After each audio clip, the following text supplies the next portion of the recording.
Hey guys, thank you so much for clicking on this video. My name is Chris. I just got done watching Leprechaun Returns. And if you haven't watched the movie yet, go ahead and click away because this will be completely spoiler filled. I'll go into the ending of the movie, Easter eggs to previous Leprechaun movies, or anything a horror fan would just find interesting about this movie. But who am I honestly kidding? You guys haven't seen the movie. You don't care. You just want to know if there's anything relevant enough that you would want to even see clips of this movie on YouTube. Don't worry, I don't blame you for that. Just keep in mind that this is going to be completely free to watch in March on the SYFY channel. Up until then, you can check it out right now on digital and rent it. That's what I decided to do, and let me just go ahead and give you my quick summary and thoughts on the film. First of all, I knew it was going to be bad. I knew I was not really going to enjoy this movie, but I was hoping it would cross the threshold of so bad it's good, just like the other Leprechaun movies, because I am a fan of those movies and happen to enjoy them. I saw them as a kid, so bear in mind that. But I do believe if you're the person who can sit through those Leprechaun movies and watch them with enjoyment, you have a palate for bad movies. You can appreciate how bad they are and just take them as is and enjoy what little you can out of them. This movie didn't really meet that line of so bad it's good. A lot of that has to do with the characters they put in this movie, just the dialogue, their choices they make. They're just really annoying and hard to sympathize with characters. And no offense to the actors involved, but there wasn't great acting. Maybe that's just the material they were given. It also is a pretty short movie running around 92 minutes, but it still feels long. It feels like a lot of stuff just could have been taken out because the real substance of the movie and the plot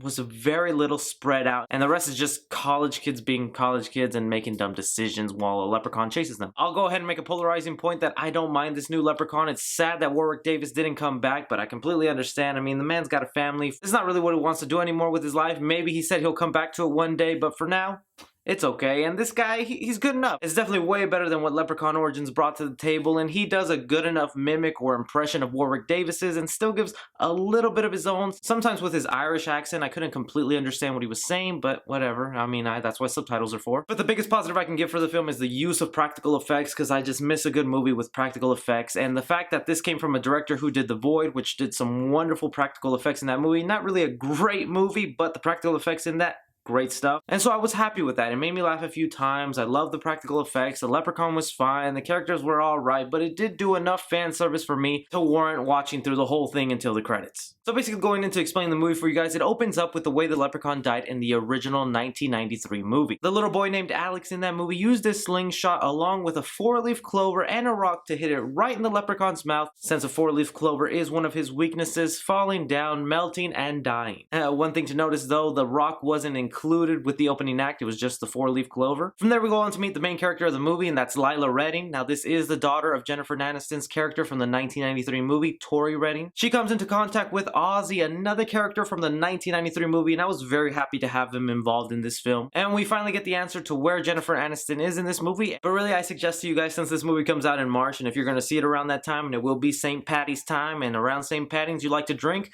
this is a great drinking game for when you watch this movie. Every time her character mentions her mother, take a shot. I promise you, you will be hammered by the end of the night, because this character does not want to let you forget that she had a mother, and to the audience that it was Jennifer Aniston. Turns out her mother went all Laurie Strode on her and grew up wanting to protect her, warn her about mythical creatures, and in return Lila thought her mother was crazy, but she eventually got hit with cancer, and that's what she ended up dying of. Ozzy, for some dumb reason, doesn't decide to explain what happened or to stay away from the well. All he decides to say is if anything happens, just check the basement. And the reason Lila came back to this 1993 home is because the university she is currently attending is deciding to make this an all-green sorority house, have it be solar powered, no cell phones, no internet. While they're going ahead and doing that, Ozzy decides that he wants to take a look at the well where the Leprechaun went, and water shoots up into his mouth. It's from here where we get a pretty awesome but sad scene for those of us who love Ozzy, where the Leprechaun comes out all alien style from the stomach of Ozzy. The reason this was able to happen is because if you remember, Ozzy swallowed a gold coin in the first 1993 Leprechaun movie, and apparently that gold coin has been in his stomach all these years, 25 years. I'm sure you would have pooped that out by now, but this is a Leprechaun movie and we're just gonna go ahead with that fact. And this is the reason the Leprechaun was able to be reborn and come out of Ozzy. From here, the Leprechaun decides to go haunt the sororities and look for his gold. When confronting Lila and explaining that, yeah, your mother wasn't crazy, I exist, now give me my gold, he decides to grab the necklace that is around Lila and his hand decides to burn. The reason for this is Jennifer Aniston gave her daughter fake gold. It's an iron-plated necklace to look like gold, referring to it as fool's gold. Not only that, but the Leprechaun decides to reveal more information about him, that's if they ever get around to killing him, that if you just leave any piece of him remaining,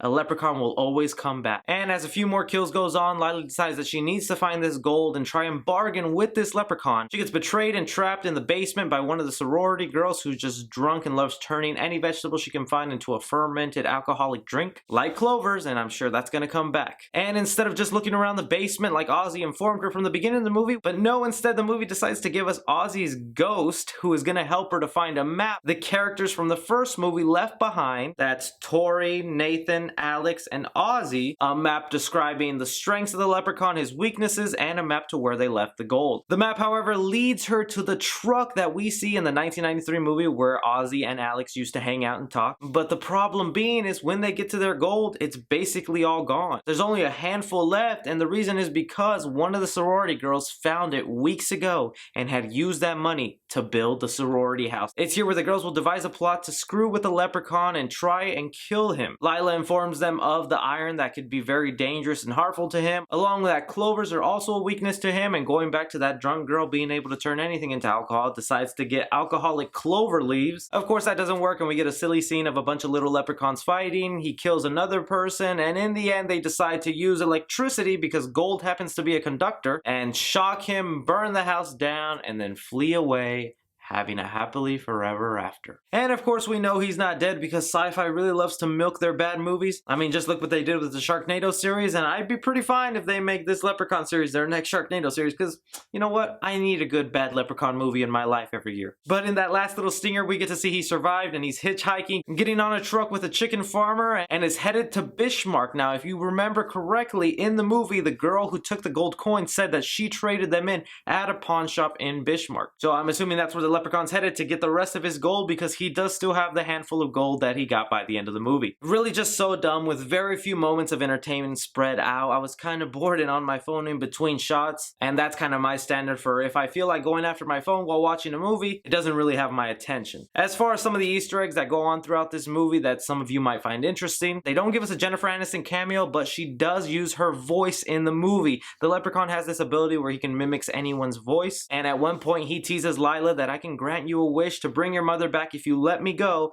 and he decides to use Jennifer Aniston's voice, and I gotta say that was pretty cool. I don't know if they actually got her to do the work or they just used some lines from Friends or one of her movies and just made it work within the context of the film. I couldn't find her in the credits, so that might have been what happened, or it just must have been that something Jennifer Aniston was generous enough to do because this was her start in Hollywood. I do think there's a funny line in here where the Leprechaun says, "When did I get better looking?" And nah, brah, Warwick Davis is the better looking Leprechaun here, let's be honest. They do also continue some of the lore that the other Leprechaun movies have set up, like they say if he doesn't have all his gold, he's not as powerful, and when he gets some of his gold, he does get more powerful. There was also a scene here where he's killing a mailman, and in the middle of giving a riddle after killing him, he looks at his feet and realizes that they're dirty from blood, and he decides to clean them up, which is also a nice little callback because, you know, the Leprechaun can't go without cleaning some shoes or fixing them up, and that happens once or twice in this movie. The callback to Ozzy having a gold coin in his stomach, the truck that they showed from the first movie. There's also a scene here where they were obviously mimicking Psycho in the shower scene, but instead of revealing the curtain and killing her with a knife, he decides to flush the toilet. And just a few things that made me laugh is, since this did take place in modern time and it was 25 years ago from the last movie, damn, that makes me feel old. There's a scene here where a girl takes a selfie with the Leprechaun and he mentions, oh wow, a Walkman and a camera, that's kind of cool. And that just makes me laugh because he hasn't been caught off with technology and doesn't know about the iPhone. I don't know, just little lines like that made me laugh. But again, remember this, I'm watching it knowing it's a bad movie. I can go ahead and turn my brain off to enjoy a bad movie. So I'd say, honestly guys, just go ahead and wait for it in March. Don't waste your time buying the movie right now. It's not all that great, and especially since March it'll be around St. Patty's Day, you'll just be in that spirit to want to check it out. Be sure to like and subscribe. Follow me on Twitter at 3C Film Review. But as always, I'm Chris.